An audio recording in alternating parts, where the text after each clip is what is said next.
Hola a todos y todas, soy María José Robles, perteneciente a Rosal Organizado, una asamblea territorial autoconvocada de vecinos y vecinas del barrio Lastarria y Bellas Artes. Estamos conversando con diferentes actores del ámbito social, cultural y político que surgió a partir del movimiento social del 18 de octubre del 2019. Bueno, en este momento estamos en el kilómetro cero de Santiago, que es un punto geográfico importante, tanto como georreferenciar nuestra ciudad, pero también es un lugar donde se toman grandes decisiones y donde convergen una serie de actores en la ciudad. Es por esta razón que queremos saber, ir así, cómo se inició este proceso constituyente, que es bastante particular porque no solamente esta candidatura viene del personalismo o de algún partido político, sino viene de una serie de agrupaciones que se juntaron, que iniciaron un proceso en conjunto y además una propuesta para gobernar este gobierno local. Así es, Coté, una propuesta inédita de participación ciudadana que llega a este momento de plantearnos como alcaldía constituyente el desafío de disputar el municipio. Esto nace en octubre del año pasado, de hecho aquí mismo en la Plaza de Armas desplegamos un lienzo y dijimos queremos un Santiago para sus comunidades. Y surge un proceso de participación, de construcción colectiva programática, en la cual actualmente participan más de 50 organizaciones de la comuna, entre organizaciones territoriales, políticas, juntas de vecinos, organizaciones de mujeres, de las disidencias, del patrimonio, que hemos dicho queremos un gobierno comunal para el buen vivir en nuestros barrios. Y ha sido un proceso maravilloso, muy especial. Tuvimos ya, además de la construcción programática, nuestro proceso de primarias. Estamos muy contentos y contentas porque ha sido un proceso tremendamente exitoso desde la comunidad. Aquí sin el CERVEL, sin el Estado, sino que directamente desde las organizaciones levantamos primarias autoconvocadas, autogestionadas y hoy día tenemos una candidatura unitaria a la alcaldía de Santiago que estoy muy contenta y orgullosa de poder encabezar. Y justamente en eso, ¿cómo se inició, cómo se gestó esta alcaldía constituyente? ¿Cómo también tú desde tu rol de política, de mujer, llegaste a este proceso colectivo? Bueno, fuimos parte desde el inicio. La verdad es que distintas dirigencias de la comuna, distintas organizaciones dijimos ya no queremos que esta vez, como ha sido casi siempre, lleguen desde afuera, una candidatura impuesta, como que ven Santiago como un botín, ¿no? Y llega una gran figura y aterriza a la comuna. Dijimos, no, esta vez hagámoslo diferente, hagámoslo desde abajo, desde las comunidades, y ahí fue surgiendo esta idea. Y en el marco de los cabildos que se armaron por el proceso constituyente, empezamos a construir cabildos programáticos ya para la alcaldía. Y eso parte a fines del año pasado y ha tenido un proceso, después tuvimos que continuarlo de forma virtual, porque llegó la pandemia, así que seguimos con encuentros virtuales y tenemos ya un avance programático con 40 medidas, que es lo que hemos puesto a disposición de la ciudadanía. Y ahora ya va a empezar otro proceso de profundización y de despliegue territorial de las distintas organizaciones de la alcaldía constituyente. ¿Y cómo también el Partido Comunista adhirió a este proceso? Porque también tiene que haber sido una reformulación, haberse planteado esta participación de una forma más horizontal, ¿no? Sí, yo creo que eso también ha sido muy significativo de la alcaldía constituyente, que en el fondo rompe un poco este esquema que había de lo social separado de lo político. Y como que lo político es malo, así que mejor se lo dejamos a los políticos. Y claro, eso ha sido bien bueno para un grupo pequeño de gente que ha acumulado riqueza con este modelo, pero que ha sido negativo para la gran mayoría de las personas. Y yo creo que la alcaldía constituyente rompe eso y genera una unidad de lo social y lo político. Y nos entendemos todas y todos también como actoras políticas. Y en eso el Partido Comunista, así como otras organizaciones políticas, han tenido también que transformar la manera de hacer política. Y las propias organizaciones sociales también han tenido que romper ciertos miedos, ciertos esquemas de alejamiento que implica finalmente un no involucramiento. Y por tanto han tenido que pasar a la primera línea también de la política y entendernos, creo yo, como en un proceso de transformación y que espero que llegue para quedarse, una manera distinta de hacer política en que podamos desde los distintos espacios, desde los barrios, desde las comunidades organizadas, empoderarnos y salir a la toma de decisiones. Exactamente, y este proceso de alcaldía constituyente. Este programa se basa en 6 principios de la alcaldía constituyente, que lo primero tiene que ver con la democracia en la comuna. Queremos democratizar la comuna de Santiago y eso implica cambiar el eje de la toma de decisiones hacia los barrios, es decir, barrios empoderados en la toma de decisiones directamente. Implica también plebiscitos vinculantes, la capacidad de decidir desde la comunidad. queremos también un proyecto feminista. Las mujeres, la disidencia, hemos llegado con fuerza a decir basta de violencia, exigimos una comuna, exigimos una ciudad donde podamos caminar libres por las calles, seguras. Y eso implica también un trabajo desde la Alcaldía Constituyente, un proyecto sustentable que recupere nuestros parques públicos, que ponga la sustentabilidad en el centro a propósito del cambio climático que estamos enfrentando y también de la calidad de vida en los barrios, de poder terminar con los basurales que tenemos en nuestra comuna. Un proyecto multicultural y plurinacional que valora la diversidad que tiene la Comuna de Santiago y parte desde esa diversidad para poder construirse como proyecto de gobierno comunal. Y también un proyecto, y ustedes lo han trabajado mucho en Rosal Organizado, un proyecto que valora los derechos humanos de todas y todos como elemento fundamental.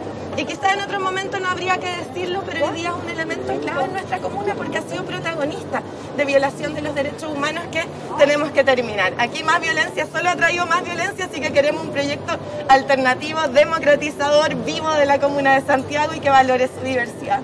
Exactamente, además que Santiago es una comuna bastante particular también en nuestro centro, un país muy centralizado que también lleva la política desde aquí hacia afuera, pero también una comuna que ha cambiado y ha ido mutando a partir de nuestro censo del 2002, donde tenemos más de 2 millones de personas que circulan diariamente, que vienen a trabajar y también tiene residentes de barrios, tiene locales comerciales, tiene migrantes, tiene una serie de actores que conviven en este territorio. Entonces, ¿cómo estamos pensando también cómo va a ser este nuevo gobierno local? O sea, ¿cómo están enfocando también esta política como alcaldía constituyente?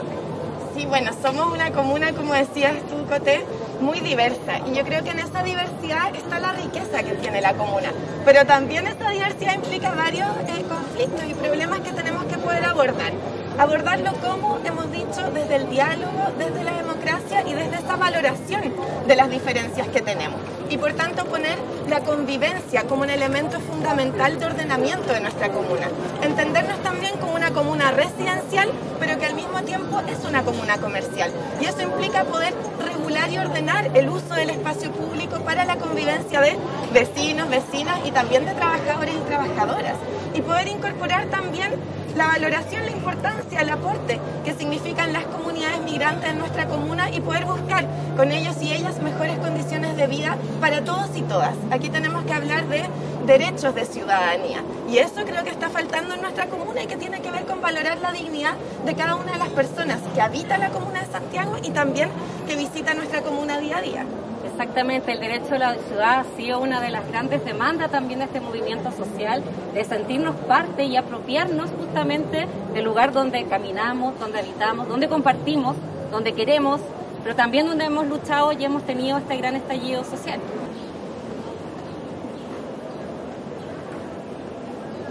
Otro de los puntos importantes cuando hablamos de democratizar la ciudad y caminar y habitarla es la seguridad. La seguridad, cómo también nos desplazamos, y no solamente tiene que ver con temas delictuales, sino de urbanismo, de cómo caminamos mejor una ciudad más amena, más segura. Entonces me gustaría preguntarte, ¿cómo estás pensando abordar la seguridad desde el municipio, este gobierno local? ¿Cómo están trabajándolo ustedes? Sí, bueno, la seguridad es uno de los temas principales para nuestros vecinos y vecinas, y por eso lo hemos trabajado en Alcaldía Constituyente, teniendo claro que aquí necesitamos una comuna donde podamos caminar tranquilas y tranquilos y una comuna donde nos sintamos seguros y seguras. Y eso implica cambiar completamente lo que se estaba haciendo hasta ahora. El foco debe estar primero que todo en la prevención. Ese es el rol del municipio y al cual hemos renunciado como municipalidad en estos años. Necesitamos un rol preventivo con el uso del espacio público y con el trabajo de prevención con la comunidad. Necesitamos también una articulación de las inteligencias, porque aquí ya hemos pasado de simple delincuencia muchas veces ya al crimen organizado. Y eso tenemos que decirlo con todas sus letras y combatirlo junto a la comunidad. Eso implica articularnos con las policías y con el conocimiento que tienen también nuestros vecinos y vecinas. E implica también entender la seguridad de una perspectiva más amplia. Y para eso, por ejemplo, queremos abrir las 44 escuelas de la Comuna de Santiago y tener con ello 44 nuevos centros culturales, 44 nuevos centros deportivos que puedan implicar un espacio de encuentro de la comunidad y también oportunidades para la juventud. Eso no es menor porque en definitiva cuando abrimos los espacios sociales y comunitarios se generan nuevas interacciones y nuevas formas de relacionarlo. Entonces también dejamos de tener miedo, dejamos de escondernos en nuestros hogares para tener espacios en común y de encuentro. Entonces son grandes motivaciones y gran foco comunitario al que están apuntando ustedes. Así es, porque es un tema que, bueno, no vamos a poder terminar solo de un momento para otro, sino que implica el involucramiento de la comunidad. Claro. Y ese es el llamado que hacemos también, a ser actores y actoras de prevención, a usar nuestras plazas, a ocupar el espacio, porque cuando no lo usamos muchas veces se dan usos que no son los que quisiéramos para nuestro entorno. Exactamente. Y en definitiva lo sabemos ya que cuando son habitados los espacios, cuando son reconocidos, cuando nos apropiamos de las plazas, de nuestras calles, se generan otro tipo de interacciones que no tienen que ver con narcotráfico o violencia, sino que nos podemos reencontrar y hacer cosas en comunes con nuestros vecinos y vecinas. Pero también hay otro tema que también escapa quizás de lo comunitario, que es la violencia hacia la mujer tanto en el espacio público como en el privado, que muchas veces desconocemos. Nos gustaría saber cómo están pensándolo, cómo abordar este escenario que es muy común, lamentablemente, y cómo vamos a trabajar, cómo van a trabajar esto desde el gobierno local. Sí. La violencia contra las mujeres en nuestra comuna, como decía Coté, es un problema muy común, pero también muy invisibilizado. Exacto. Cuando vamos a las reuniones con los comités de seguridad y les mostramos, por ejemplo, los datos de la comuna y vemos como violencia intrafamiliar es en la mayoría de los barrios el delito que tiene mayor presencia, los vecinos y vecinas quedan sorprendidos y pareciera no interesarles tanto abordar este tema, porque justamente implica entrar en los hogares y en las relaciones personales. Y eso implica hoy día un cambio que tiene que ser de todo ámbito. Primero, organizarnos como mujeres y tener nuestras redes de apoyo, estar organizadas y poder con ello apoyarnos en este momento de distintas dificultades. Lo segundo es la autonomía económica. Si las mujeres no tenemos autonomía económica, difícilmente vamos a tener las herramientas para enfrentar posibles situaciones de violencia. Y es por ello que vamos a promover la autonomía económica de las mujeres, así como también el reconocimiento del trabajo de cuidados en nuestra comuna y asumir un rol desde el municipio en los cuidados de la comunidad, así como también en la crianza de los niños y niñas, que sabemos acá en la comuna hay más de 2.000 niños y niñas que ni siquiera quedan en un jardín o una sala cuna. Y eso tiene consecuencias para ellos y ellas, pero también para sus papás y especialmente para las mamás, que muchas veces terminan postergándose, terminan además no pudiendo asumir una autonomía económica que les entregue mayor esfuerzo, mayor herramienta, y eso termina con consecuencias también en la violencia contra las mujeres. Y esto implica también un cambio cultural.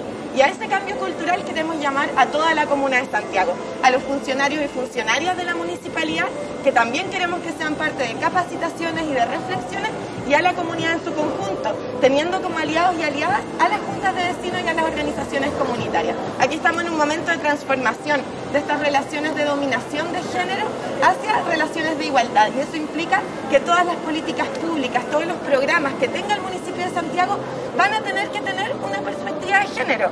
Porque cuando vivimos en una sociedad desigualmente estructurada en términos de género y omitimos ese elemento en nuestras políticas públicas, finalmente cada una de ellas va a seguir profundizando esta relación de dominio. Y es por eso que va a ser un elemento transversal a toda la política municipal de la Alcaldía Constituyente. Exactamente, además tiene mucha relación de también cómo capacitamos a los funcionarios públicos para hacer las políticas iniciativas que se implementen y hagan sentido a la comunidad. Entonces, esta visión yo creo que es bastante innovadora de nuestra Alcaldía Constituyente y quizás ahí hace la gran diferencia con otras candidaturas.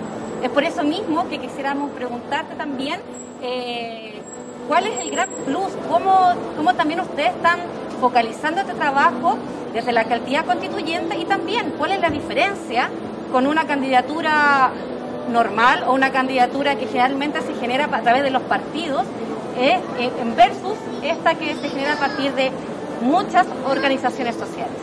Sí. Mira, por un lado, en términos de género, continuando con lo que hablábamos, aquí ha habido una política que ha sido de violencia contra las comunidades educativas. Comunidades que además se han movilizado, entre otros temas, por tener una educación no sexista, por tener liceos plurigenéricos, por el reconocimiento de sus identidades de género, y eso ha tenido una puerta por parte de este municipio. Y eso es lo que queremos cambiar, es decir, tanto en términos de género como en todo ámbito, tener un municipio que sea capaz de acoger los cambios y las demandas que están hoy día en discusión y que pueda promover transformaciones que impliquen el buen vivir de nuestras comunidades. Y en ello queremos cambiar esta política, por tanto, autoritaria, de violencia, que hemos visto permanentemente y que ha generado un efecto tremendo, que de hecho tiene mucha responsabilidad, creo yo, en el inicio del estallido social. Recordemos que acá en Santiago, mucho antes de octubre, ya los establecimientos educacionales estaban en una situación que parecía casi una guerra. Estaban sitiados todos los establecimientos, a las niñas del Liceo 7 les dispararon carabineros en su propio establecimiento educacional, y las estudiantes del Nacional que tenían sus techos llenos de carabineros, fuerzas especiales, eso ha sido un fracaso. Y por tanto lo que queremos es diálogo, un nuevo trato con las comunidades educativas, un nuevo trato para el uso del espacio público también, con armonía y con diálogo de los vecinos y vecinas, de los trabajadores y trabajadoras, porque aquí tenemos un potencial muy grande.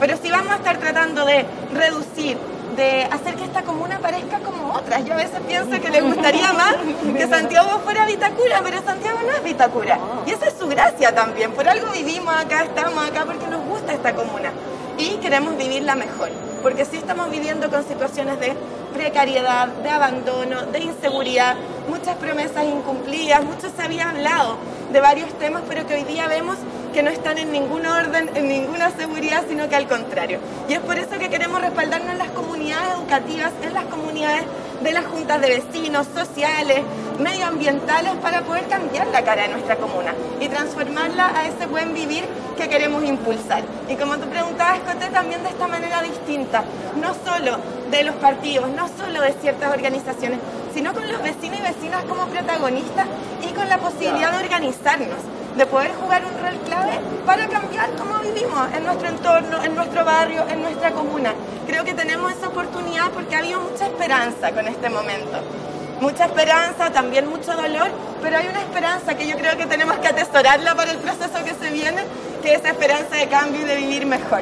Y en eso tenemos muchas posibilidades de dejar atrás una administración que ha sido bien ineficiente, bien autoritaria, bien poco creativa también. Uno dice, bueno, qué grandes cosas se han hecho, y la verdad es que queda muy al debe, y creo que tenemos que poner esa creatividad y todas las ganas, la fuerza y la energía para el proceso que se viene en abril. Y justamente yo creo que estamos en un proceso histórico importante de cambio, de donde han pasado cosas sanitarias, pero también sociales, que han llevado a este proceso que ha sido un conjunto. Es por eso que también, pensando en este mejor escenario, donde la alcaldía constituyente va a estar liderada por ti en este municipio, ¿cómo piensas trabajar, que un poco lo respondiste, con todos estos actores nuevos? ¿Cómo también hay una forma que están visibilizando de cómo se viene ese trabajo por este nuevo periodo? Sí, mira, queremos que la participación sea un elemento fundamental, y eso ha sido desde el inicio, desde la construcción programática, y tiene que ser el sello también de la alcaldía participativa ciudadana que queremos construir. Para eso existe un espacio que es la alcaldía constituyente. Hoy día la conforman 53 organizaciones y es un espacio abierto para más organizaciones de la comuna que quieran ser parte de la construcción de este gobierno comunal.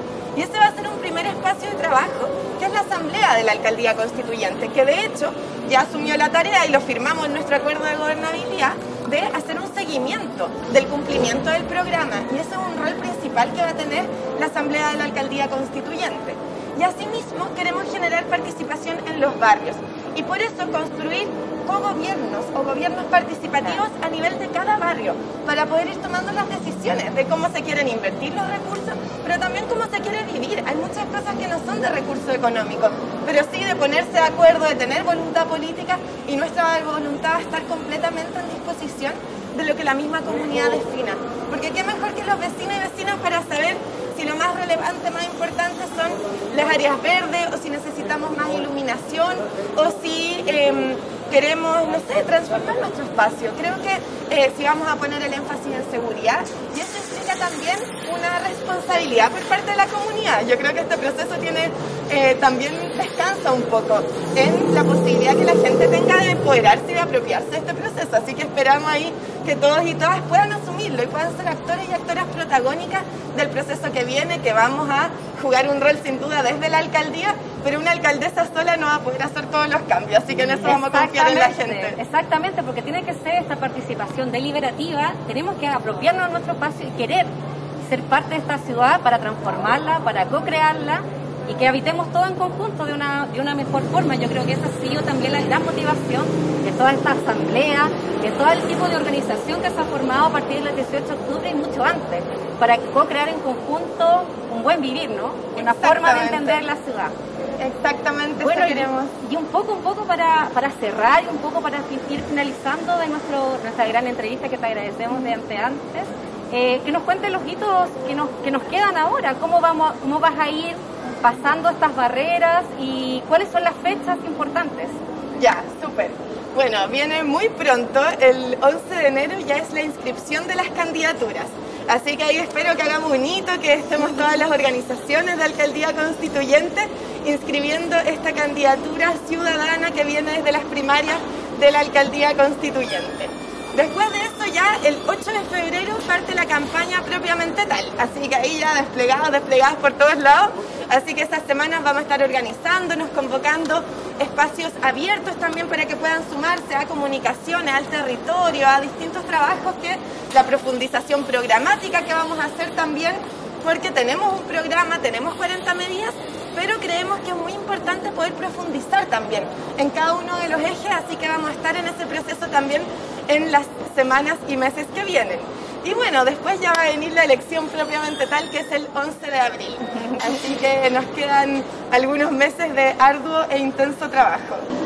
Les invitamos a todas, todos y todes a ser parte de este proyecto de Alcaldía Constituyente. Es un proyecto colectivo, abierto, ciudadano, para conquistar un buen vivir en nuestros barrios. Así que les invitamos a ver el programa completo, alcaldiaconstituyentesantiago.cl, a sumarse a nuestro equipo de trabajo en iracihasler.com, pueden escribirnos, o también en nuestras redes, Instagram, IraciXSTGO, en Twitter, Iracy Hasler, también en el Facebook, Iracy Hasler, concejala de Santiago, así que ahí para que podamos encontrarnos, compartir y sumarnos a este proceso, en la profundización programática, en el despliegue territorial, en el despliegue de las redes también, porque todas sus capacidades son muy necesarias en este proyecto de transformación por el buen vivir en nuestros barrios. Muchas gracias. Bueno, nosotros, cerrando esta gran conversación del día de hoy, los queremos dejar invitados a nuestras redes sociales de Rosal Organizado, en Instagram, en Facebook, en el canal YouTube de Rosal, donde pueden repetir esta entrevista y las otras que hemos hecho, y los días jueves a las 6 de la tarde por el canal Touch, Traficantes de Cultura. Así que quedan todos muy invitados, muchas gracias y nos vemos en próxima semana. Súper. Estupendo. Y ahora la Iracy con el municipio de fondo. Sí. No, viste que fue heavy lo de llegar. Sí, a nosotros nos marcó, pero mucho como organización. Y no, lo comentaste y yo quedé... Sí, se pone la piel de gallina. Sí. A mí cuando la Lore me llama y me cuenta lo mismo, me dice...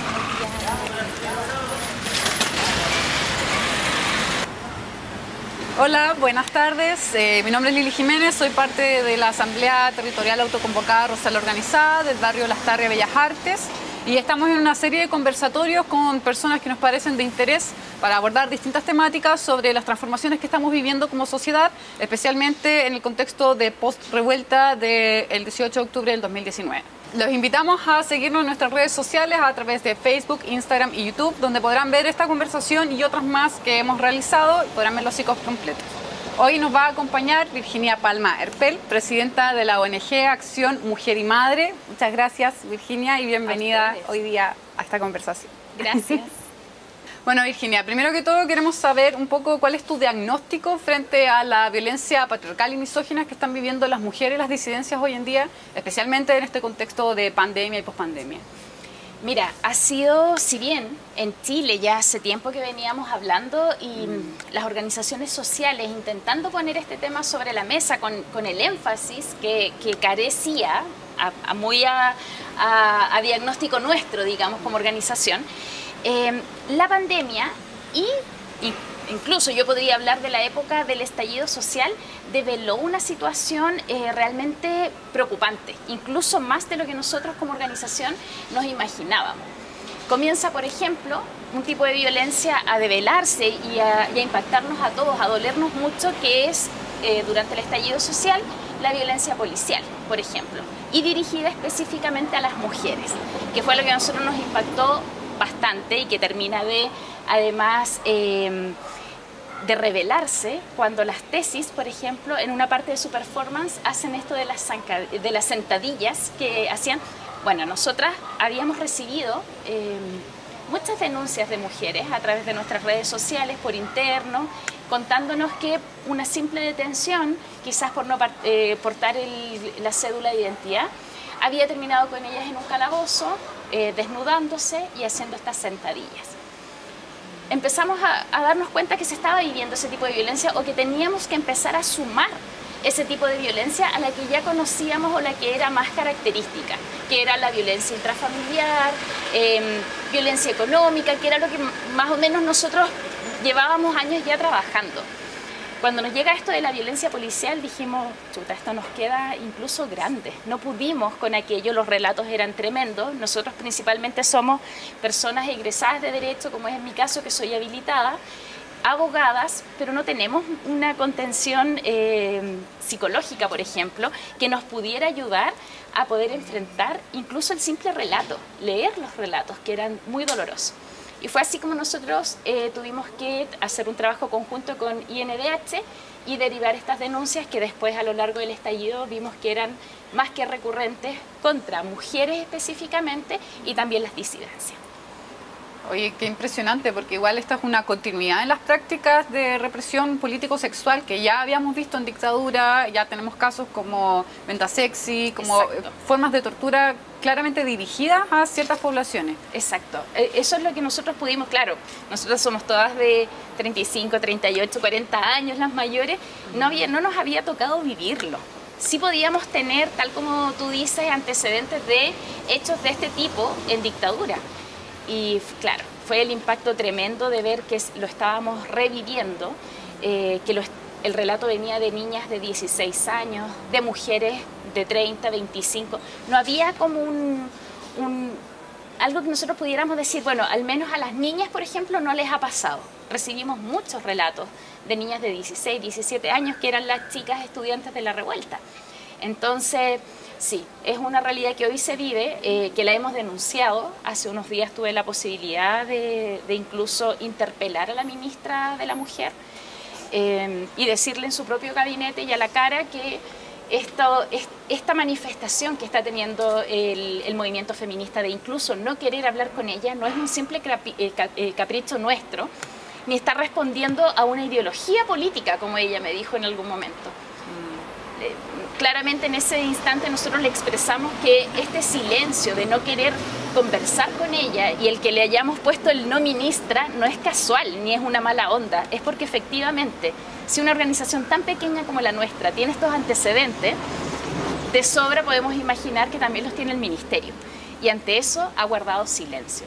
Y no solo ella, las ministras anteriores también. Sabemos que la ministra Pla estuvo en pleno estallido, supo de estas cosas y efectivamente las ignoró como si no existieran. Y de ahí que también nace este rechazo del movimiento a querer conversar con las ministras. Nosotros tuvimos la oportunidad en un arranque, la verdad, un poco espontáneo e impulsivo, de poder conversar con ella y sin llegar a un diálogo, porque prácticamente, siendo francas, no la dejamos hablar, era una interpelación. Les dijimos y le pusimos sobre la mesa, te puedo traer los testimonios, obviamente omitiendo los nombres de quienes son, pero para que efectivamente se dé cuenta que solo a nuestra organización llegaron más de 50 de esas denuncias. Entonces, estamos en una situación gravísima. Justo te quería preguntar ese punto como respecto de qué cifras están manejando ustedes, porque si bien este tipo de violencia estalló durante la revuelta, quería preguntarte si esto prosiguió después de la pandemia y bueno, cómo esto también se conecta con las violencias que aparecieron durante la pandemia. Claro, en pandemia se dio otro fenómeno también, del cual podríamos decir que no había que ser experta para saber qué iba a suceder, y era que al confinarnos a todos y todas, las mujeres que vivían violencia o que comparten techo con su agresor se iban a ver doblemente expuestas. Hay mujeres que tienen horas en el día en las que se liberan de su agresor. Hay mujeres que cuando el agresor ha salido de la casa nos han podido contactar recién a nosotras, tomar un teléfono y poder conversar. Y nosotros hemos podido rápidamente ir a tribunales de familia, centro de medidas cautelares, solicitar al magistrado una casa de acogida, por ejemplo, y hemos logrado salvar mujeres así en casos muy específicos y puntuales, que es lo que nosotros alcanzamos a reaccionar, la verdad. Pero en pandemia incluso no pudieron comunicarse, no tenían cómo tú levantas el teléfono si estás con tu agresor 24 horas al día bajo el mismo techo. Fue así como nuestra organización creó una campaña que se llamaba En Silencio Nos Cuidamos, y habilitamos, además de abrir todas nuestras redes sociales para mensajes internos, habilitamos 2 números de WhatsApp. Incluso uno de los números era argentino, porque Argentina se sumó un poco a esto, estaban viviendo la misma situación y creamos ahí un puente para también estar en contacto con mujeres de Argentina. Nos fue muy bien con esa campaña, puesto que creo que al menos ayudamos a que muchas mujeres se dieran cuenta que podían tener a alguien a quien recurrir. Ahí también pudimos hacer el diagnóstico de que efectivamente las mujeres no confían en las policías. Me decía, yo no voy a llamar al 133. Va a llegar Carabineros acá y vamos a hacer ¿qué? ¿Se van a llevar detenido a mi marido? ¿Va a volver mañana? ¿Y qué va a pasar conmigo mañana? Las asesorábamos, les explicábamos cuál es el proceso para que ellas de forma también un tanto más reflexionada pudiesen tomar una decisión, porque efectivamente cuando tú denuncias es un hito importante que marca tu vida tras tomar una decisión de ese tipo. Y hay que, por supuesto, también evaluar qué riesgos corres con esa denuncia, qué plan, hay que formular todo un plan. Y eso cuando tú llegas a la policía efectivamente no se da, no te armas todo un plan. Muchas veces incluso te intentan persuadirte de que hagas la denuncia. Claro. Como mecanismo de cuidado. Incluso yo he llegado a pensar que es un mecanismo de cuidado. Señora, no denuncie porque esto va a ser peor. Muchas han dicho eso. Y claro, puede ser, y no están errados al pensar que al denunciar tú corres un riesgo. Lo que deberíamos tener es efectivamente un mecanismo que abra toda una posibilidad de que esa mujer que denuncia quede con ciertos resguardos. Eso es un tanto lo que hacemos nosotros desde la ONG. En pandemia esto se disparó, fueron muchas las mujeres que vivían con sus agresores, incluso mujeres cuyas agresiones las recibían no solo de una pareja sentimental, estaban también los hermanos. La violencia intrafamiliar entre hermanos también se da mucho. Y comenzada esta campaña, el Ministerio de la Mujer y Equidad de Género nos replicó la campaña. 2 semanas después aproximadamente, siempre un poquito aplacé, pero bueno. Me acuerdo. Y sacaron la campaña y ahí nosotros nos desprendimos un tanto más porque considerábamos que era irresponsable seguir nosotras, que sabemos que tenemos una llegada súper acotada a un programa que ya era a nivel nacional. Pero fue realmente la réplica de nuestra campaña y bueno, esperamos todo aquello que sea positivo y que nos lo puedan replicar. Se agradece porque esto llega a nivel nacional a todas las mujeres.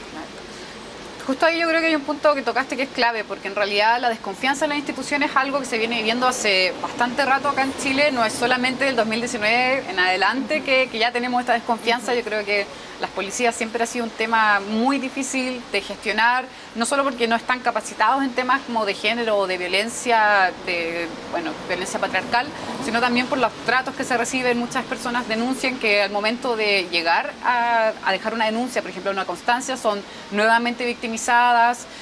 Yo conozco casos muy cercanos donde han habido problemas, por ejemplo, con violaciones que terminan al final causas que quedan en nada porque la sobreexposición vulnerabiliza aún más a las personas que están pasando por el proceso. Entonces ahí te quería preguntar qué acciones podemos tomar como sociedad civil, las asambleas, los vecinos, qué cosas podemos hacer para ayudar y potenciar ese tejido para contener y trabajar con las personas que están pasando por estas situaciones de violencia? Es súper importante el punto que tocas, porque creo que lo han pasado mucho por alto las autoridades. Fue otra de las cosas que alcanzamos a interpelar ahí a la ministra. Estamos dejando de lado a las organizaciones sociales, desde las bases, o sea, la Junta de Vecinos, esa presidenta de Junta de Vecinos que se organiza, que quiere dar una charla, son las que nos llaman a nosotras. Estoy hablando en tiempos pre-pandemia. Nos llamaban para dar charlas educativas en temas de BIF y se preparaban. Las y los vecinos se preparaban para temas de violencia de género.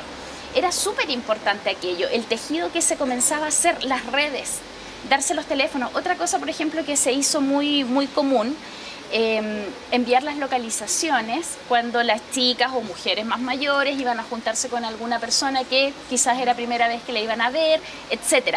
Y nos fuimos resguardando. Lo más importante y donde parte esta protección y estas redes de apoyo es en nuestros barrios.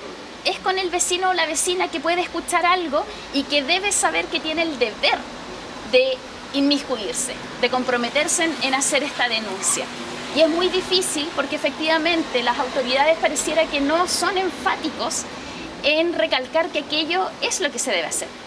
Otra carencia, en nuestras escuelas, las aulas, los niños, las niñas hoy no tienen ese tipo de educación, que murió yo creo en parte cuando ya nos quitaron la educación cívica. Quizás hoy si tuviésemos educación cívica en todos los colegios y los establecimientos educacionales, sabríamos, y esto sería parte de la temática, cómo es y qué deber tenemos como ciudadanos de no hacer la vista gorda cuando te llega el comentario siquiera de que parece que a la vecina de la esquina el marido de vez en cuando, porque así pasa, así lo escuchamos y queda en qué mal, qué lata. También queda esta idea como de que no hay que meterse en lo privado, ¿no? Que no hay que meterse, que son temas privados, que son problemas de pareja, todo eso, esas cosas las debemos ya ir sepultando y entender que es un rol de nosotros, ciudadanos, dentro de la sociedad, de involucrarnos en estos temas. Y hay formas de hacerlo. Una, por ejemplo, y creo que podría ser quizás la más importante, es la contención. No tenemos que ser profesionales, ni ser psicólogos, ni mucho menos para poder contener a una víctima. Esa primera contención, que puede ser de un familiar, de un amigo o de un vecino o una vecina, puede ser una fuente principal, una herramienta para que esa víctima de violencia se atreva a hablar, por ejemplo, o se atreva a denunciar. En promedio, una mujer víctima de violencia, a la tercera vez que ya es violentada, recién comienza a pensar en quizás denunciar. Es un proceso muy largo, es duro, ¿no? Es muy difícil o poco común ver que una mujer a la primera agresión denuncie. Y es principalmente porque también rápidamente tú piensas qué redes tengo, dónde voy, qué hago ahora que voy a denunciar. Por eso es muy importante lo que tú decías, el rol que jugamos los vecinos, las vecinas, las amigas, la comunidad en general, de acoger y de hacernos cargo. Tenemos una responsabilidad y yo la verdad siento que ahí también las políticas a nivel estatal están al debe. Nunca nos han dicho, usted es responsable del bienestar también de su vecino o de su vecina, de ese niño o de esa niña que pueda también estar siendo agredida o vulnerada en sus derechos. Nosotros como organización creemos que ese es un principio que deberíamos tenerlo considerado y contemplado siempre. En nuestras charlas nosotros lo decíamos con esa palabra, o sea, usted omite, usted es cómplice. Es lo que al menos nosotras consideramos y la verdad echamos de menos, echamos en falta en que sean las autoridades quien lo digan con esa fuerza. Que también implicaría promover lógicas mucho más comunitarias y solidarias, como estar pendiente de lo que hace tu vecino, no en el sentido como del cahuineo, del pelambre, sino en el sentido del cuidado colectivo. De la responsabilidad social. Exacto. Sí. Bueno, estamos ahora aquí afuera de las oficinas del CERNAM, en la calle Villavicencio, y vamos a abordar un tema que es clave para nosotros también como organización comunitaria y territorial. Y quería preguntarte qué cifras ustedes manejan respecto de las violencias sufridas a nivel comunal. La verdad es que nosotros manejamos una cifra muy distinta a la que yo busqué ahora del Ministerio del Interior, que según el último informe, que es del año 2017, ellos hablan que en nuestra comuna, acá en Santiago, solo un 1% de las mujeres han denunciado y por ende se entiende que han vivido violencia. A mí me llamó la atención porque la verdad es que escapa totalmente de las cifras que nosotros tenemos de forma independiente del diagnóstico que hemos podido hacer nosotros. Para nosotros Santiago es una de las comunas que lidera en denuncias. A pesar de que nosotros tenemos presencia a nivel nacional, nos llegan denuncias de todas partes, Santiago siempre es una de las que lidera. La sigue Quinta Normal, Puente Alto y también tenemos Ñuñoa.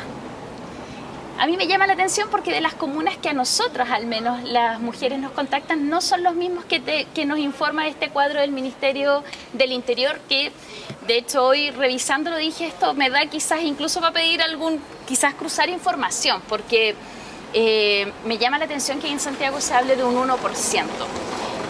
Si es así, creo que lo que eso está develando es que efectivamente, como decíamos antes, hay una inseguridad, no hay confianza en asumir denuncias, falta el apoyo.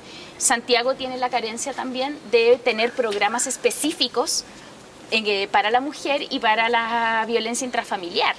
Entonces quizás también puede ser que por ahí vaya esa baja de un 1%. Yo no lo vería como algo que me deja tranquila, por el contrario. Creo que efectivamente en Santiago quizás las mujeres están carentes de un buen programa y que efectivamente no están denunciando porque ya sabemos que no confían en los mecanismos que hoy están implementados para hacer este tipo de denuncia.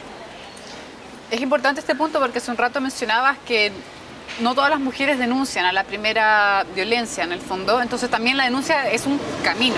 Entonces, bueno, nosotros como organización nos ha tocado acoger casos de violencia en la pandemia, como que es interesante porque nos ponía también en una situación de que uno cree que a veces está pasando en otra parte, pero en realidad está pasando muy cerca tuyo, en tu lugar de trabajo, a veces dentro de tu familia. Entonces ahí te quería preguntar respecto de recomendaciones para llegar a ese camino de la denuncia, o bien también como organizaciones sociales, ¿qué herramientas tenemos para aportar en estas situaciones? Creo que lo más importante en el ámbito de una organización que quiera prestar algún tipo de ayuda es el contener. Creo que una de los principales ayudas que uno le puede prestar a la víctima es contener a la víctima. Y esto se aprende, porque, bueno, yo les contaba, yo estudié Derecho, súper alejado de lo que tiene que ver con la psicología. A mí me costaba mucho al comienzo. Cuando las chicas llegaban y me hacían el relato de lo que habían vivido, yo quería tomarlas y llevarlas a Carabineros o a la PDI y de inmediato hay procesos y hay que entender que las mujeres pasan por un proceso muy difícil hasta tomar la decisión final de denunciar por un abanico de situaciones. Incluso podríamos pensar en algunas ni siquiera porque les falte las redes que hablábamos en algún momento, sino porque incluso creen en un proyecto familiar, quieren dar una segunda oportunidad, cosas que para nosotros serían no, yo no lo haría pero jamás. Bueno, ellas sí. Creo que lo primero que como organización, incluso como personas individuales, deberíamos aprender es a contener. Yo a la persona la contengo, la escucho. Muchas veces lo que necesitan es solo que las escuchen, ni siquiera que le des una solución, escuchar. Si ahora evaluamos que esa mujer que está viviendo violencia, además de contarte, te pide ayuda, la principal ayuda es o recurrimos a canales como por ejemplo nuestra organización, ONG, lugares que sabemos que podemos tener una recepción, y de no conocer o no tener vínculos con este tipo de organizaciones, hay que ir a PDI, Carabineros, Fiscalía directamente o incluso tribunales de familia. A mí me gusta mucho cómo funciona tribunales de familia a través de su centro de medidas cautelares. No es necesario que vayas con un abogado ni una abogada, te diriges, puede ir la víctima sola y plantear qué situación está viviendo, y de ahí, en una audiencia que es muy breve, puedes salir inmediatamente con algún tipo de medida cautelar. Por lo tanto, es importante tener eso a la vista. ¿Qué organizaciones amigas puedo tener para pedirles ayuda? Si las desconozco, rápidamente. Carabineros, PDI, Fiscalía o tribunales de familia. Ese tendría que ser la red inmediata. Qué buen mapa. Y quería preguntarte, ¿qué pasa con las mujeres que están en situación, por ejemplo, de inmigración, que no manejan bastante bien el castellano, por ejemplo? ¿Qué recomendaciones les podríamos dar a ellas? Y también a las organizaciones que a veces acogemos personas. Ese es un nuevo tema que tenemos al debe y que también hace unos días pudimos, en esta interpelación que te contaba que fue un tanto abrupta que le hicimos a la ministra de la Mujer y Equidad de Género, a Mónica Salaquiat, el tema de las mujeres migrantes, que viven la misma violencia que una mujer de nuestro país, pero con menos redes, con la barrera del idioma. Lo vimos, por ejemplo, en el caso de Joan Florville, que ustedes quizás lo recordarán, la mujer haitiana que fallece después de una serie de situaciones donde el principal problema fue la falta de comunicación, ella no poder expresar lo que le estaba sucediendo. Todo termina siendo muy confuso, su hija de 3 meses termina en un cename. El rol que jugó nuestra organización fue justamente desinstitucionalizar a la pequeña y entregársela a su familia, porque había padre, había una tía, pero efectivamente, por el hecho de tener la carga de ser mujer, migrante, haitiana y negra, optaron por llevarse a esa niña inmediatamente a un centro estatal. Eso es un tema que el Estado de Chile está absolutamente al debe. No se están haciendo cargo, estamos cerrando los ojos frente a una situación que es real. Tenemos mujeres migrantes, están naciendo niños que son hijos de migrantes y que por lo tanto el Estado tiene un deber con ellos. Están naciendo aquí. Nuevamente, lo que hablábamos al comienzo, el educar, el informar, concientizar a la sociedad. Se mezclan tantas cosas con la mujer migrante, las propias barreras de la migración, más llegar a un país o a una sociedad que está a falta de educación y además también que se ha develado es una sociedad bastante racista. Por lo tanto, bueno, el mecanismo deberían ser los mismos, aplicarse exactamente igual. ¿Qué cosas sí podríamos exigir? Por ejemplo, que haya un intérprete. Eso es algo que por ley se le debe, que no pasó en el caso de Joan Florville. No hubo un intérprete, ella nunca entendió qué es lo que estaba pasando, por qué estaba detenida. Tanto fue así que su familia, tiempo después, nos contaba que ella se murió pensando que ella había dejado a su hija a cargo, al cuidado de un guardia, mientras ella iba a buscar ayuda, y que en ese intertanto su hija había fallecido, y que por eso ella estaba detenida. Jamás la pudieron convencer de que su hija estaba viva, de que había sido todo un malentendido y ella falleció sin saber que su hija realmente estaba viva. Es doloroso. Ay. Por falta de un intérprete, de alguien que le explicara qué es lo que realmente había pasado. Y por un racismo institucional que da Así es. rabia hasta Así las es. tripas. Pone la piel de gallina, la verdad. Nosotros con esa causa lo pasamos muy mal. Si bien aprendimos mucho y crecimos, nosotros nos afiatamos mucho con la causa de Joan Florville. Sufrimos mucho. Al día de hoy, cada año vamos a la velatón que se hace afuera de la posta central, nos seguimos reuniendo con su familia, pero es realmente doloroso. A nosotros nos marcó la causa de Joan Florville. Por eso también nos movemos muy rápido cuando nos llegan causas de mujeres migrantes, porque decimos no, yo no voy a ser, lo que hablábamos en un comienzo, no voy a ser una cómplice por el hecho de tener cierto antecedente y omitirme. Hay que hacer un acompañamiento especial, o sea, si ya tenemos que acompañar a todas las mujeres, creo que a las migrantes hay que ponerles un énfasis especial. Y sobre todo migrantes en negritud, racializadas, Exacto. que tienen... Yo creo que tú lo apuntaste muy bien, porque cuando sucedió lo de Joan Florville, y aquí lo tengo que mencionar, hubo muchas organizaciones que decían, yo también soy Joan. Exacto. Y en realidad, ojo, porque Joan estaba atravesando una serie de otras diferencias y otras como dificultades y también violencia que están muy distintas de las que nos leemos como mestizas blancas. Exacto. Entonces también hay que tener un cuidado ahí, como que no hay que simplificar ese nivel como de donde se intersectan tantas cosas que están pasando. No podemos igualarlo, es así de sencillo. En estos momentos no se puede igualar ni podemos pasar por alto la diferencia que tiene. Y ese es un llamado que también se ha hecho mucho y es una discusión que hemos dado latamente en el feminismo. ¿De qué feminismo estamos profesando? ¿Un feminismo blanco? Hay que ver que el feminismo sea lo más transversal posible, que nos represente a todas, que hablemos, por ejemplo, de las mujeres que tienen que realizar trabajo sexual para sobrevivir y no simplemente decir, oye, yo considero que el trabajo sexual, las prostitutas, como dicen mucho, las prostitutas a ellas les gusta, por lo tanto, todas esas son formas que nosotros como mujeres tenemos de discriminar y que tenemos que irlas superando de una vez, porque las realidades son diversas, son todas tienen un porqué y por lo tanto creo que al caso a caso es como nosotros tenemos que también presentarnos y contener, ayudar y alinearnos en este afán de que las mujeres salgamos de todo este tipo de violencia. Uy, Oye, y a propósito de agendas feministas, y ya viendo con mucho optimismo lo que ha pasado en Argentina, ¿qué te ha parecido y cómo ves tú la discusión, por ejemplo, del aborto sin causales acá en Chile, y cómo ves tú el desarrollo de nuevas demandas feministas que tengan espacio en la esfera pública y en el gobierno, dentro de lo posible? La verdad es que nos llena de esperanza, como que nos vuelve a reactivar, nos llena de energía el ver cómo las pibas allá lo lograron, dando la lucha incansable. Nosotros como organización también pudimos estar en las discusiones, bueno, trabajamos todo el tema de aborto en 3 causales, fuimos súper activas, y cuando ya nos terminan llevando al TC, que tú sabes que cuando las causas están perdidas hay que llegar allá, ahí estuvimos también, frente a 10 ministros pude exponer en nombre de mi organización, y bueno, sacamos adelante las 3 causales. El bajón vino cuando llegó este nuevo gobierno, donde no se implementó simplemente el aborto en 3 causales, que es una realidad, lo tenemos en el papel, pero en la realidad no existe.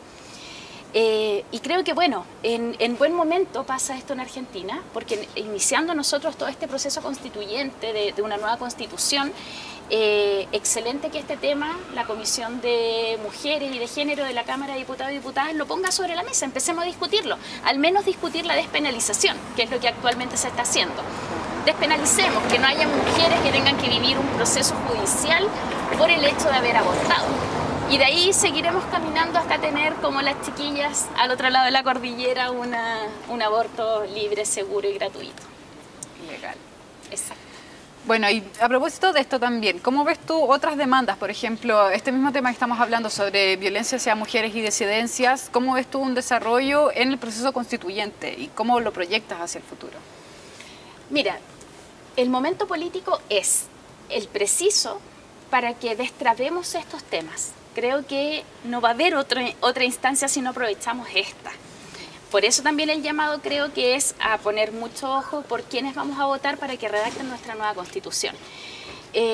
Yo no me imagino otro momento en el que esto se pueda hacer. Y si bien quizás podría pensar desde más lo jurídico, aplicando más lo jurídico, que en una Constitución propiamente tal, quizás no quede, vamos a tener en Chile aborto legal, un aborto libre, ni tampoco vamos a hablar tan expresamente del tema de todas las violencias que viven tanto las mujeres como las disidencias. Sí me imagino que en esta Constitución al menos no tendrían que haber amarras para que esto nos dé para discutir, que fue lo que nos pasaba con las 3 causales. Estaba tan anclado esto, tan blindado, que ni siquiera nos permitía discutirlo. Tuvimos que salir de todo esto, de esas trabas para poder discutirlo, y aún así no se implementara porque todavía hay gente que simplemente cree que la Constitución no lo permitía y punto. Yo espero de este proceso y de esta nueva Constitución que cuanto menos no hayan trabas, que ese sea algo que se puede lograr fácilmente, dejar abierto la posibilidad de que mediante leyes obviamente se discuta y se vea abiertamente y con todas las instancias que sean necesarias para que sea legítimo, pero que no exista aquello, las trabas que nos impidan al menos hablar estos temas.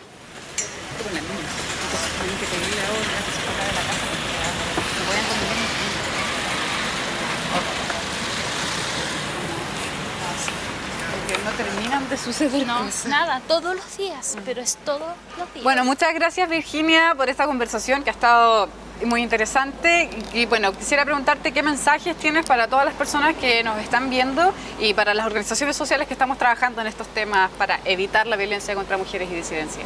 Súper. Bueno, mi mensaje es organicémonos. Creo que es fundamental. Rosal Organizado sabe que son de mis favoritos, la verdad, porque creo que la organización que han logrado es muy benéfica para la sociedad entera, ni siquiera solo para el barrio. Yo ya hablo de sociedad cada vez que veo que un grupo de personas se logra organizar. Eso se agradece mucho porque podemos salvar muchas situaciones.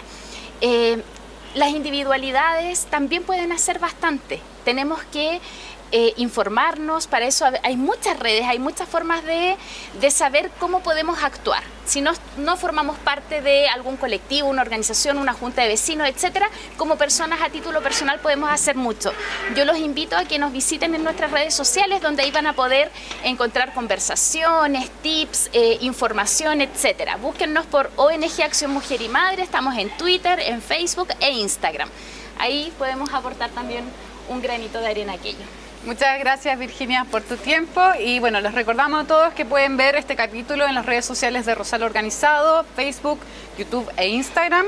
Se repite en el programa Traficantes de Cultura de radiotouchtv.cl, en las redes sociales de Mundo Películas y también en la cable operador Mundo Pacífico. Muchas gracias. Logrado. Desafío. El trabalenguas del final. Yo lo ensayé como 5 veces.